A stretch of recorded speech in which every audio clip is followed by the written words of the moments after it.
Well, alone at last. Will you have no comment? I'm fine, thanks.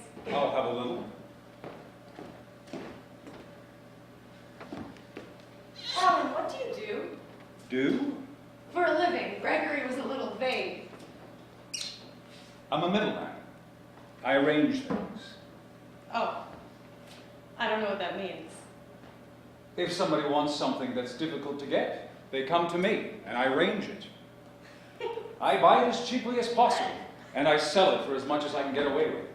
Still vague. What kinds of things do you buy and sell? Well, pretty much just about anything. Anything? Yes. And anybody? Of course. For the right price, everyone is for sale. I don't believe that. You're 19. True. There's a famous story. Bernard Shaw approaches this girl and offers her £5 to sleep with him. She's incensed. What do you think I am? That sort of thing. Well, he said, what about £500,000? She realized that she would be set for life and agreed. Good, Shaw said. Then it is only a matter of price. You get it? Of course. Sounds like you're a pimp. Oh, everyone is a pimp. Either that or a whore. The pimps get the money and the whores get fucked. That's the choice. Oh yes, there's also the John. He pays and gets fucked both. That's pretty pessimistic. You think so? Don't you ever... What happens if you come across someone with principles? You approach them differently, with power. Everyone has their weak spot, and with a little bit of practice, you learn how to find it. You sound pretty confident. Well, one way or another, I always get what I want. Always? That sounds almost... Doesn't that get boring? Sometimes. That's why I'm constantly searching for new challenges. What about me? Huh? Could you buy me? I doubt it. So you'd have to use power. Do you want an honest answer? Are you afraid to give one? Well, Manya, I like you. I have no desire to buy you or overpower you. But if you did? Have such a desire? Yes. There'd be no problem. Really? As I said, everyone has a weak spot. And you? You're only 19. Meaning I'm virtually defenseless? Well, yes. You're probably right. And my uncle? Gregory? He's an old friend. Yes, but if you wanted something from him, could you get him? I don't think we should discuss this. I thought we were telling the truth tonight. Yes, but you love your uncle. Very much. I'm not afraid.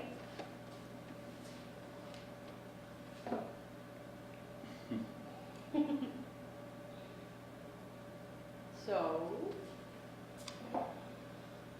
Well, I already own your uncle. Own him? Yes, he owes me a debt. For what? Something I did for him. I know, that's obvious. You think of your uncle as a good man, don't you? Yes. And he is a good man, Maya. Despite... Yes, despite what I'm about to tell you. 20 years ago, your uncle had a partner in his firm, and this partner wanted to squeeze him out. It was a really, really, really dirty business.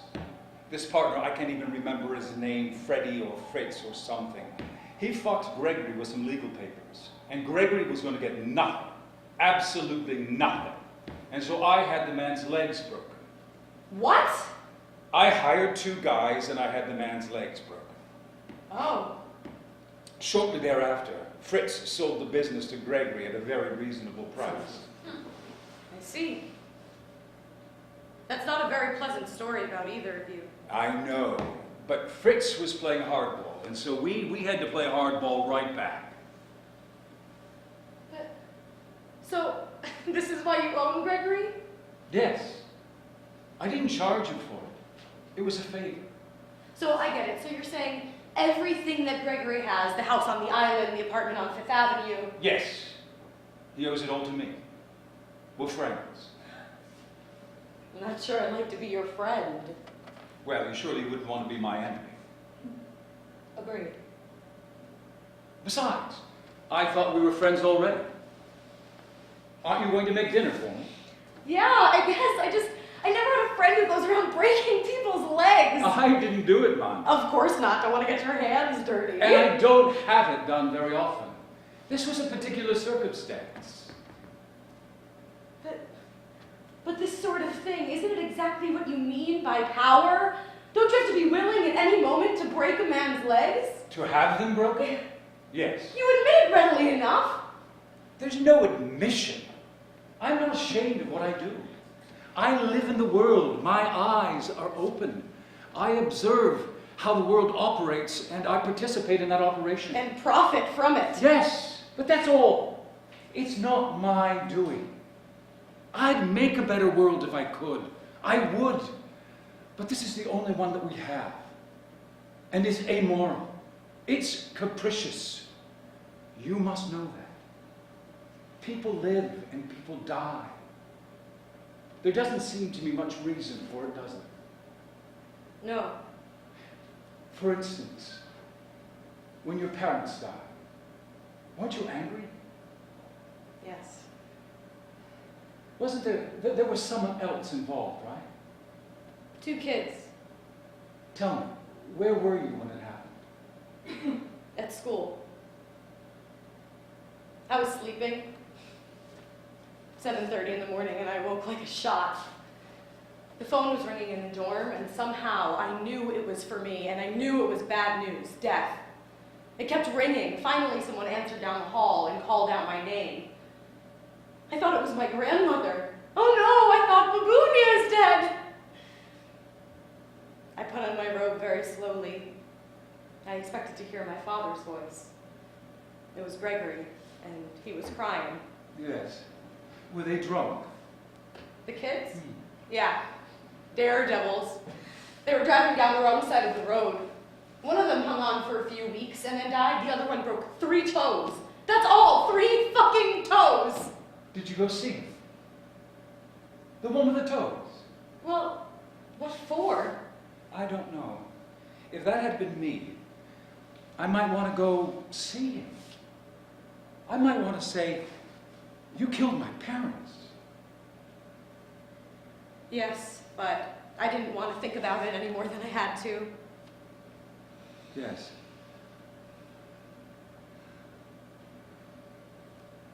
I don't know. Maybe as we get older, we face things a little more squarely. I have plenty of time. In 10 years, my parents will still be dead.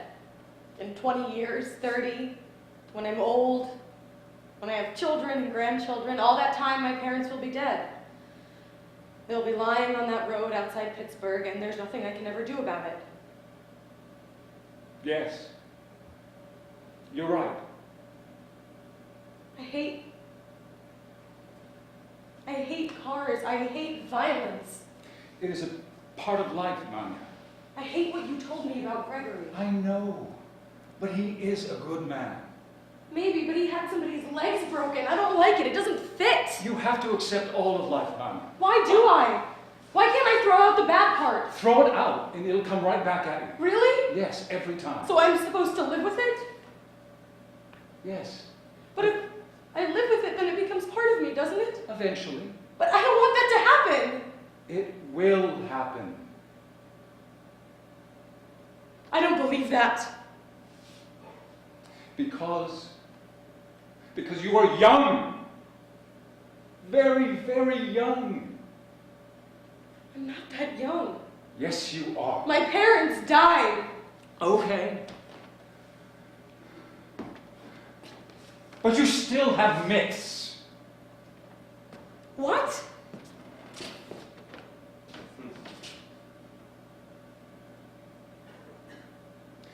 Manya, when you create myths, you're just creating lies. Your uncle, he had a man's legs broken. So you say? He did! My parents didn't. They didn't do anything like that. Maybe they didn't. Not as far as I know. But they're not perfect either. No, but almost. You are naive. How do you know? You only met them once. That's right. You don't know what you're talking about. Yes, I do. You think that your parents were so perfect. And I know for a fact that that's not true. What? Did Gregory tell you something, or? No. He knows. But he didn't have to tell me. I know firsthand. What? What do you know? I'm not sure I should tell you. Oh, bullshit! Fuck you! You can't fuck with my mind! Tell me what you think you know! Okay. Have another drink, Manya. Oh. Have another drink.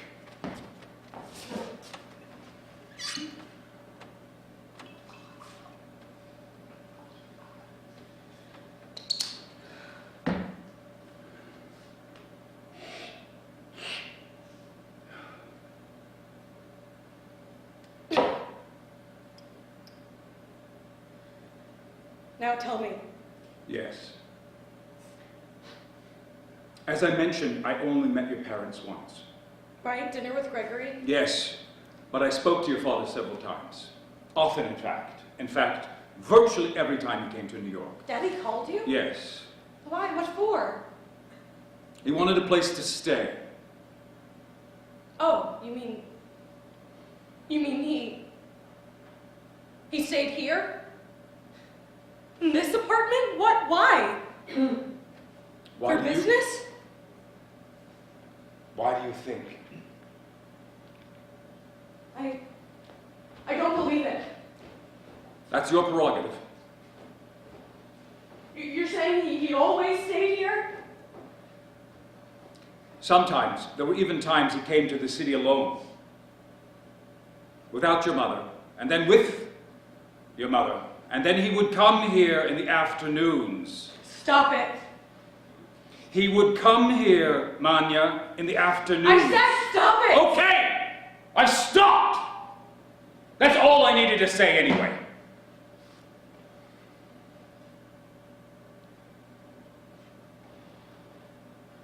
How do you know what he did here? Do you know what he did? I think so. How do you know? Sometimes he'd ask for phone numbers. Girls? Blondes with big boobs? Other times, he would ask for thin brunettes. College girls with long, dark hair and pert young breasts.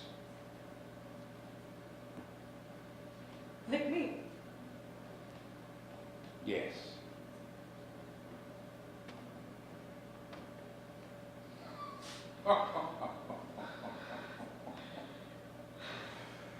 Isn't it amazing What? how readily you believe this? Huh? I mean, I just say it, and you believe it. What? You mean you just made this all up? No. It's true. I'm just pointing out that you believe it. Wait a minute. Wait, now I'm all confused. You got me all turned around. I Why? don't know whether to believe it. Believe it, Manya! Don't you see? Don't you see that it's true? Don't you see that even if it weren't true, it would still be true? Why? Why did you tell me all this? Because I like you. I don't think that follows. I like you, and I want you to grow up. I can do that myself, thank you. I mean, that happens anyway, doesn't it? I don't need your help. You're wrong. It doesn't always happen. Sometimes people never open their eyes at all. Yeah, well, did it ever occur to you that maybe I didn't want my eyes opened? Forced open? Sure. You come in here tonight like some goddamn princess, dancing and prancing with your knight in shining armor, your uncle, and grieving so romantically for the lost king and queen, your parents. It was just a little bit too much to take. I see. I want to go home. Not yet. I want to go. I'm feeling very bad. Sad. I know. Very, very sad. It's okay to feel sad. Thank you for permission. I don't like you. Why? Because I told you the truth? I don't know what to think about all this. I don't know what all it means. Are you just being mean to me? No, not at all. I like you very much. Really? I do. You're one of the few strong enough to see the world the way it is. Not the way the world pretends it is, but the way it is. You're strong enough, Manya, to see that, to face that, and still go on. No, I'm not.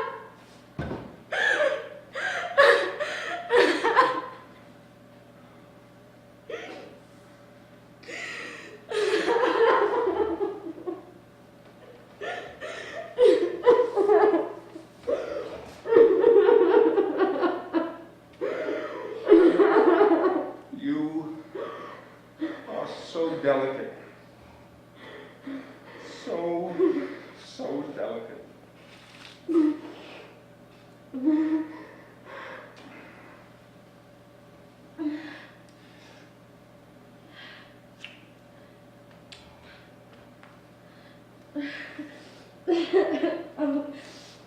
Thank you. I needed to cry. Well, this has been an interesting evening.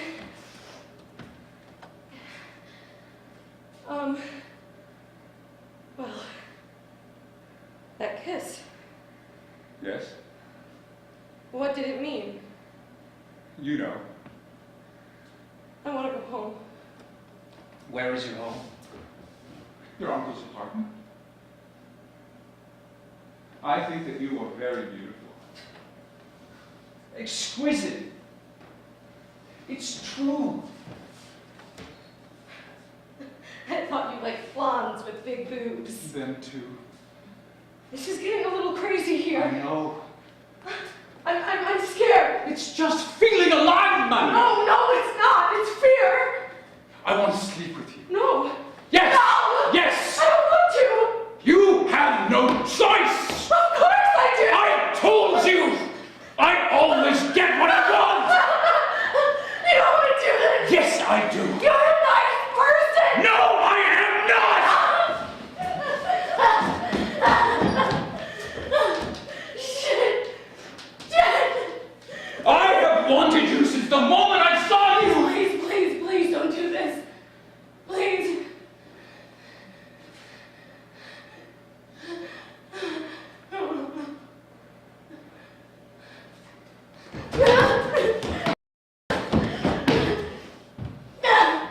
Help! Please, somebody help!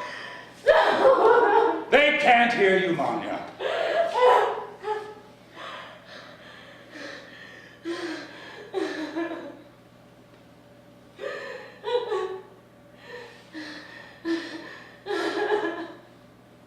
Don't fight it. No. Don't fight it, Manya. No. Please. Please, no. Please.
Wow.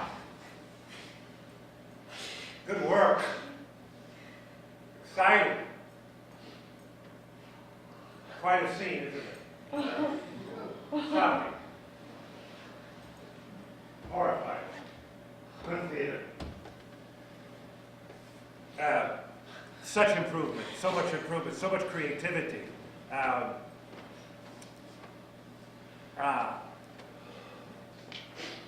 Lindsay, you've come to life. You've been born again. And it's fantastic to watch.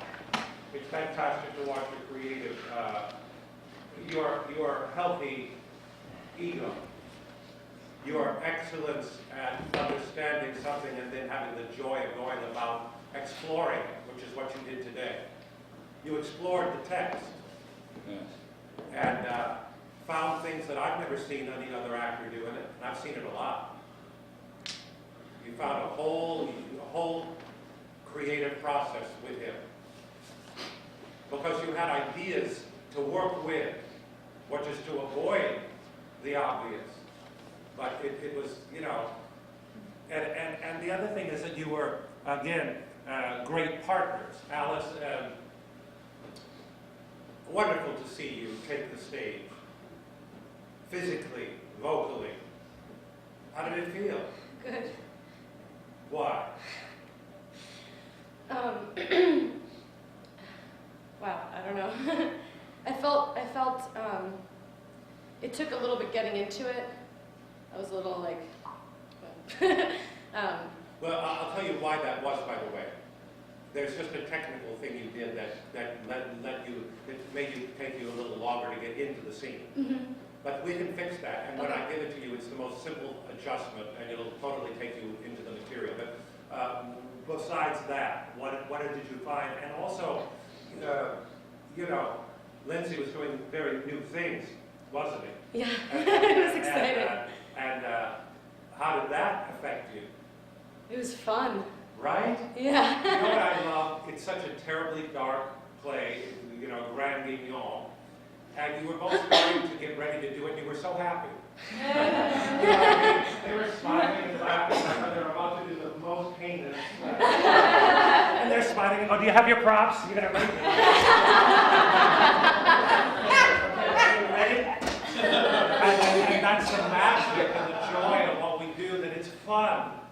Meryl Streep was talking about that last night, about how much fun it is to play horrible people. Because we need to play horrible people to show them. And to show what happens when you do heinous things like this. What else did you find, Alice?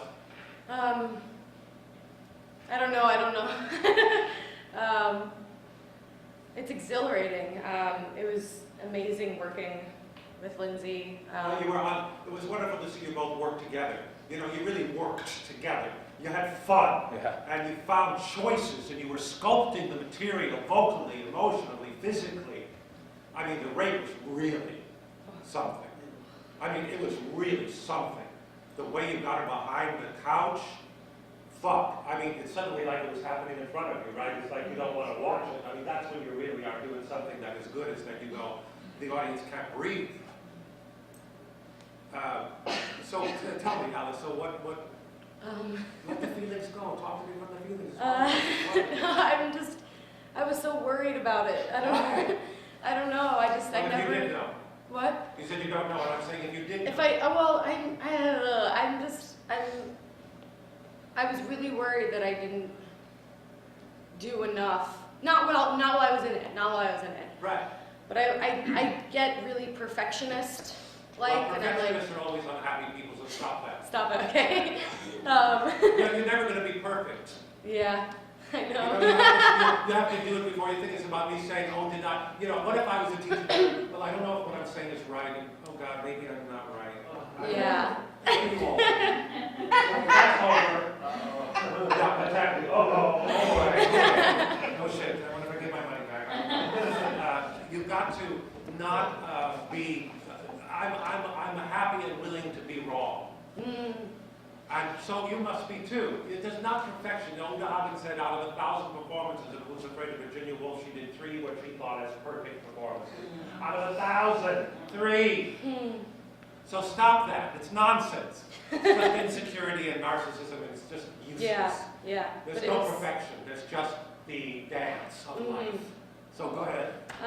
No, it was really thrilling. It was surprising. Everything was different. Not everything, but there was so many new things happening. Which Well, you was- didn't know what he was going to do. No. And that was thrilling. Yeah. Because Lindsay, what you brought about is the pathology of the man. The pain and the joy and the eroticism and the cat and mouse and the spider and the fly.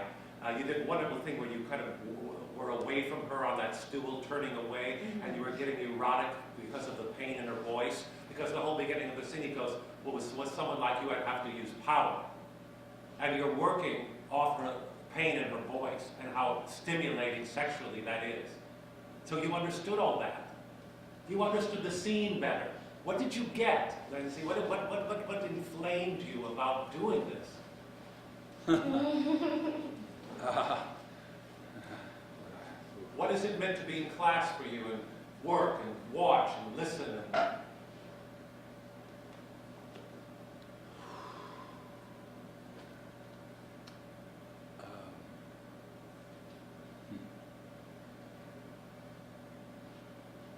Big breath.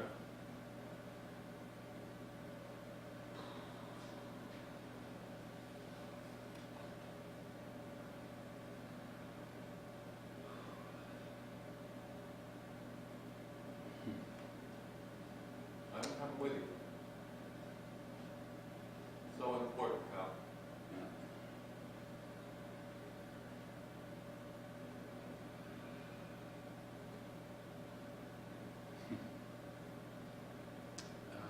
Look at all of that that's inside of you, Lindsay, ready to explode into your greatest moment of your life as an actor. I wish. I can't even find the words.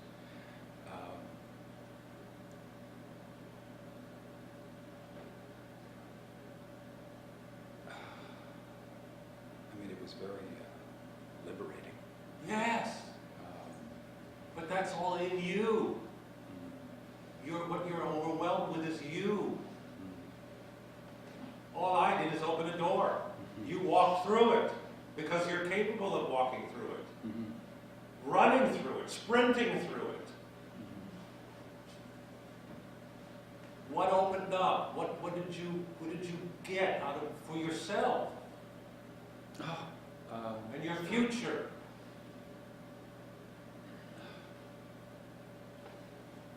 You know, it sounds really strange. No, it But, doesn't. I mean, doing this was like reacquainting myself with an old friend. Now, that's kind of an odd thing to say. No, but- it isn't. No, I mean, it's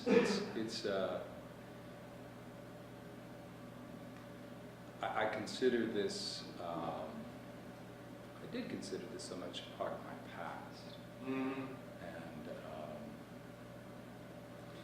And I sort of convinced myself that I really didn't need to do this any longer. You mean acting? That's right. Right.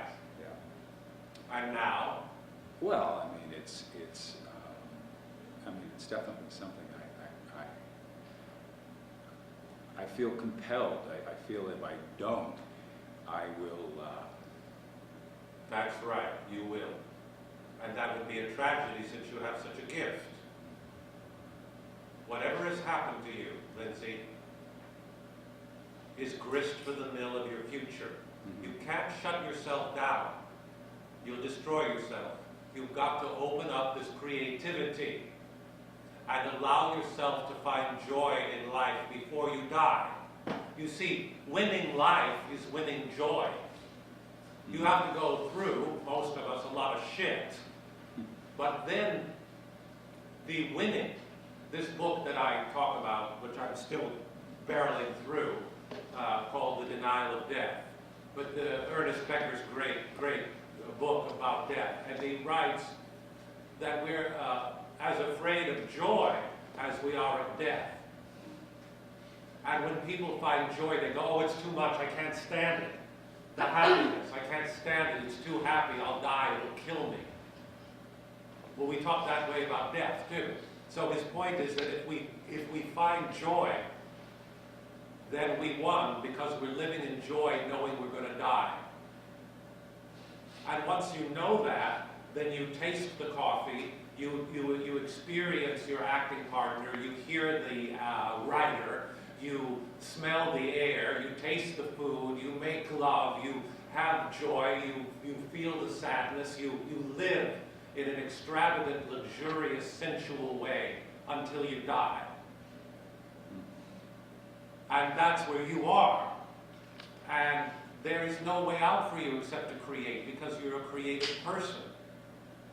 And Lindsay, I know on a spiritual level you came into this room to get this. Because why in hell would you come to this class? What provoked you to come? That's a question. Well, do you have any kind of an answer? To feel like this. Yes, you came for this. And it's my honor to work with you, and my God, I'm glad I'm the age that I am and that I've had enough work on me to be able to give you a mirror of your excellence and creativity. So, because if I would have harmed you, I take this job very seriously, and I take each person very seriously, and I want to do my best with them. And it's very complicated as a teacher to deal with an instrument of acting.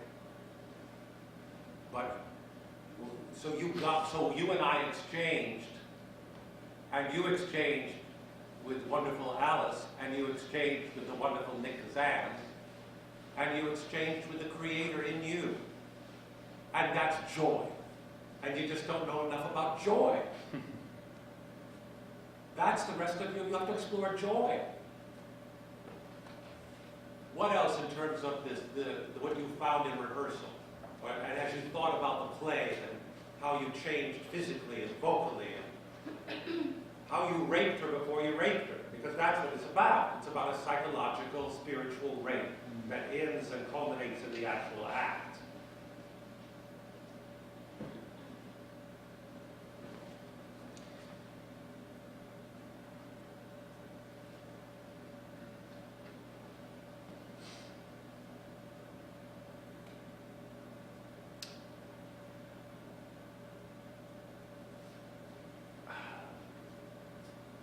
After going through it yesterday, on some levels it was disappointing, but on other levels it was very exhilarating. It's sort of like it was a window or a door that opened for me. I think that I felt that I was trying much harder to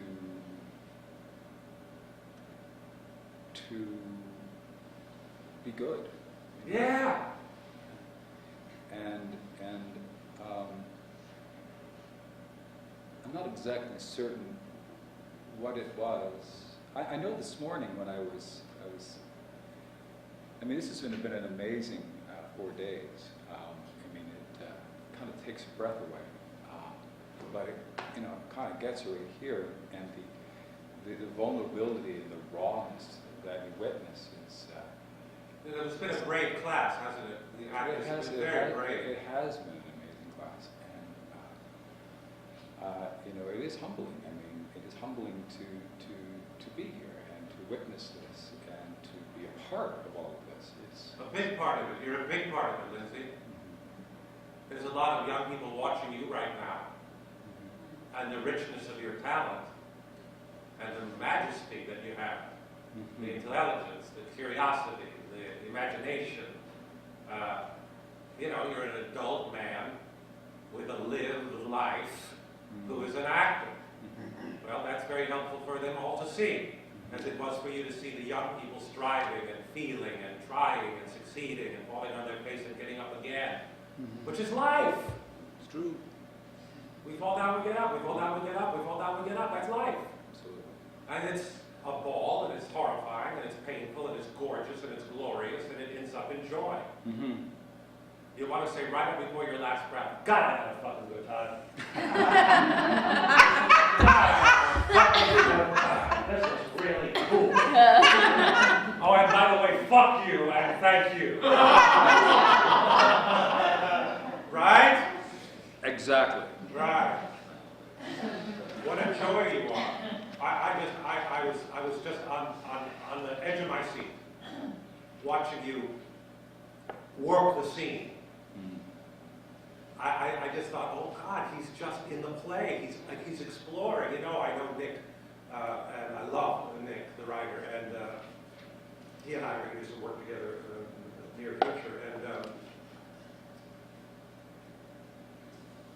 I championed this play, as I told you, and that's why I'm so positive, because in committing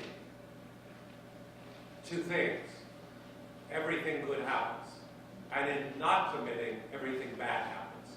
It's commitment that makes life work. And when you're afraid of commitment, you're afraid of life and you never live because you never commit. I mean, committing to your art, committing to people, committing to yourself, treating yourself with love and respect, all that stuff. Having good people around you. The minute you're in a relationship with someone where you're commiserating with each other, run for the hills.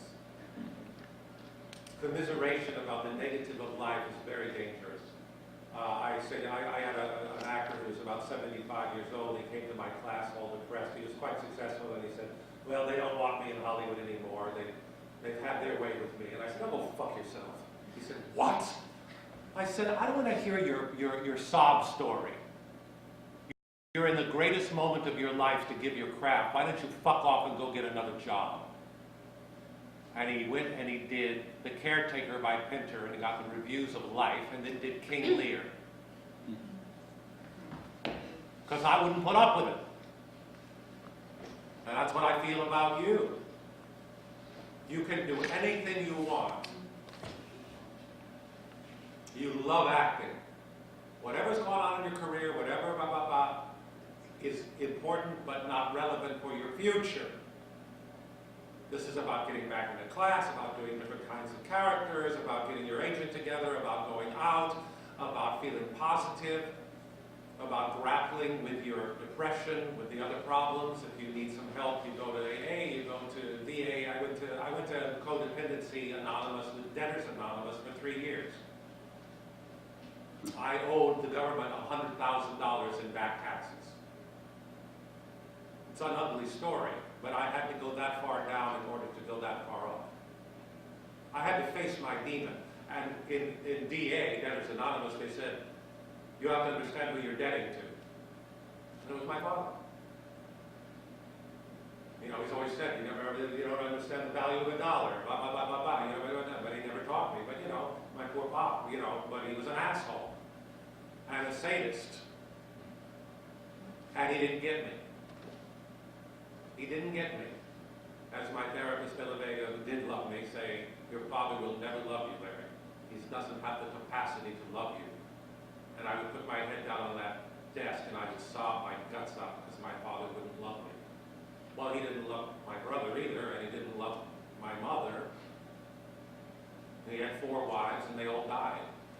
That's pretty toxic. And it wasn't personal. He would have treated anybody that way. I thought it was me, but it wasn't me, it was him. Do you understand why I'm telling you that? You don't identify with the abuser. You fight back. When I was starring and I left my wife on Broadway and my father was in New York, he didn't come. You don't get worse than that. That's a kind of murder. If your son is starring on Broadway and you're 3 blocks away and you pick up some woman to go to a bar instead of going and seeing your son, what does that say to the son? I didn't talk to him for 3 years. Fuck him! And it wasn't personal. Do you understand the flight I took? I separated. And I won. And you will too. You must. You must not be a stingy man. You must be a generous, loving, passionate man for the rest of your life. And take this instrument and go into Shaw and go into Chekhov, and go into Shakespeare, and go into Williams, and go into Miller, and go into Brian Friel, and go into Mamet, and go, and go, and go, and go, and find a new writer and produce a play. It's wonderful work, wonderful choices, wonderful surprises. Thank you. What else, Alice? I'm really grateful to be here. I am too. I'm grateful to work with you. Because I was the teacher you needed to take you to the next place. Because your studies did do good. I was stuck. You were stuck, but now you're not. Now you've got to work on your physicality. The way to fix the scene is you were not excited, although after the first week you were great. It's about, goodbye, Uncle. It's about a couple of glasses of wine and how big the walls are. And him and older man and the wild painting that's an original. And the city out there in New York and the beginning of life. What do you do, Alan? Do you understand? That's the beat. That's the only thing you missed. Okay. But you felt out because you didn't know what you were playing. What you're playing is complete safety, complete curiosity, complete glamour, complete Soho dinner, sushi, $300, blue clique. Perhaps I didn't say that correctly. Obviously, I'm tremendously sophisticated. But you know what I'm saying? Yes. And and so that will take you right in. But after that, you see, you don't think about your body, what you could say. This is what I'm saying to people, and I'm sure you've been listening. Can I play the scene with no dialogue? Can I have a relationship to the place, to my dress, to my hair, to the glass? I kept wanting in the scene for both of you to work with the glass a bit more, work with the liquor a little bit more, so that you're doing certain things where the glass becomes her breasts, and you're drinking her fluids, and you're maybe when you're talking about your parents, you're holding the glass and remembering the body in the morgue that you had to identify and going to the funeral.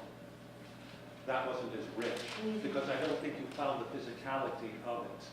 So the objects become more creative. Do you know what I'm saying? You could be more creative with objects, creative with that bracelet. Maybe that was from your parents, or that symbolizes your parents, that particular, you endow things. And that's where you both need to improve in the scene.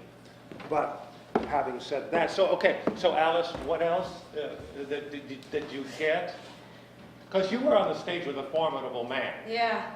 But he was also on the stage with a formidable young woman. You know that. You're formidable and you're brave. You're going to do great. You are. Thank you. But you were stuck, and tell me how you're unstuck. I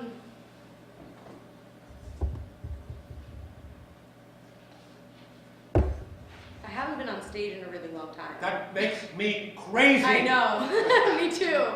And it felt so. It definitely, like, some of my, whatever, it doesn't matter. But, like,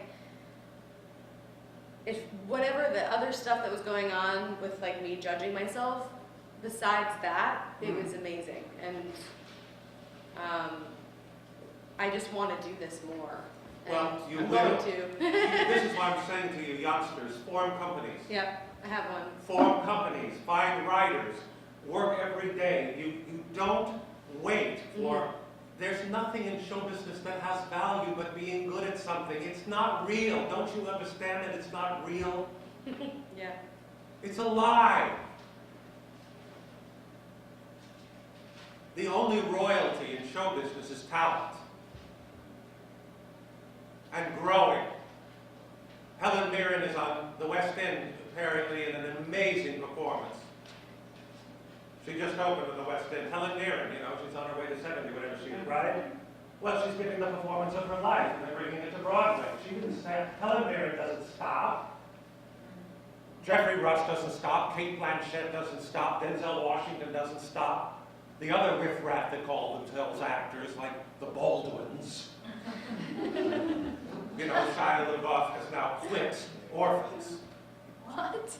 Yes, he walked out. They're opening on Broadway in a month, and he walked out. He's not doing the play.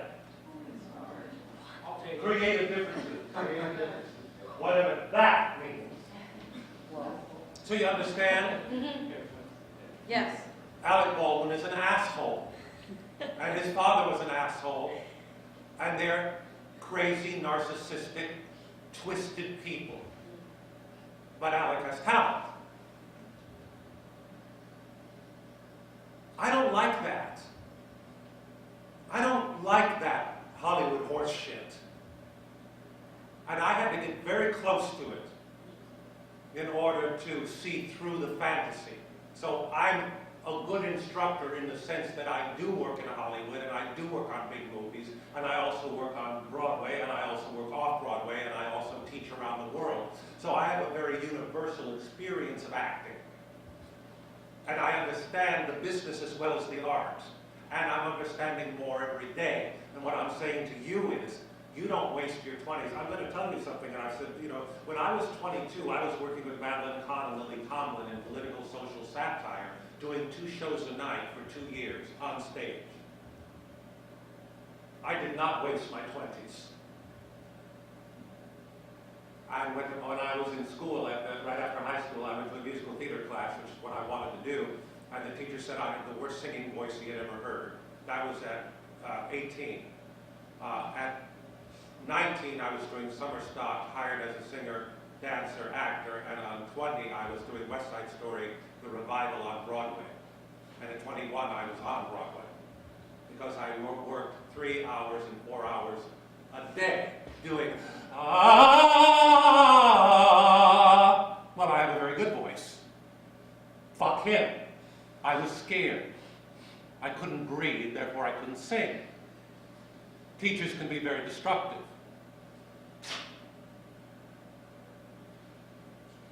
I fought. And I won.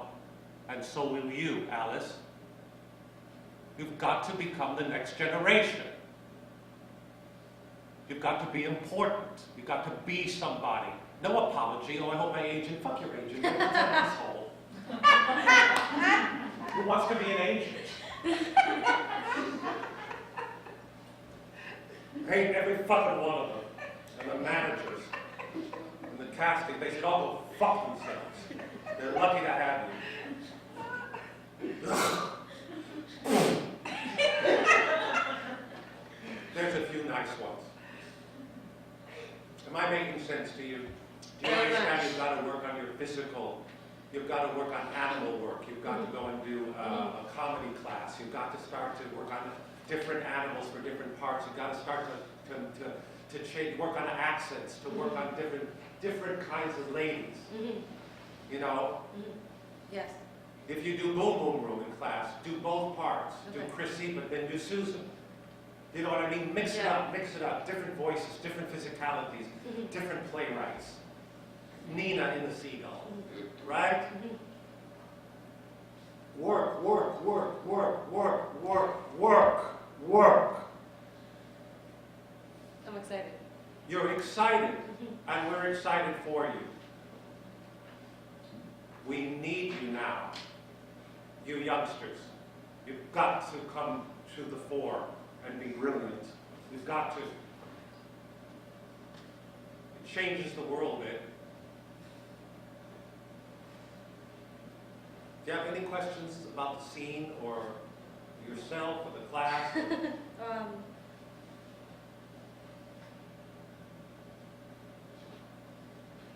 And Masha in the Seagull too.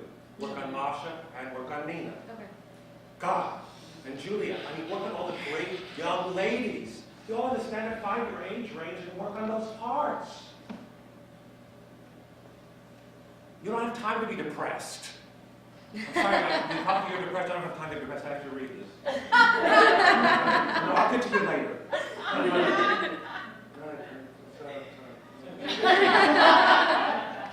You get me? Yeah. Yeah. How do you feel, Lindsay? Good. You know what to do? I think so. No. I know it. Thank you. You know, my last shrink said to me when I said something about I'll try, she went, you mean you won't? I said, huh?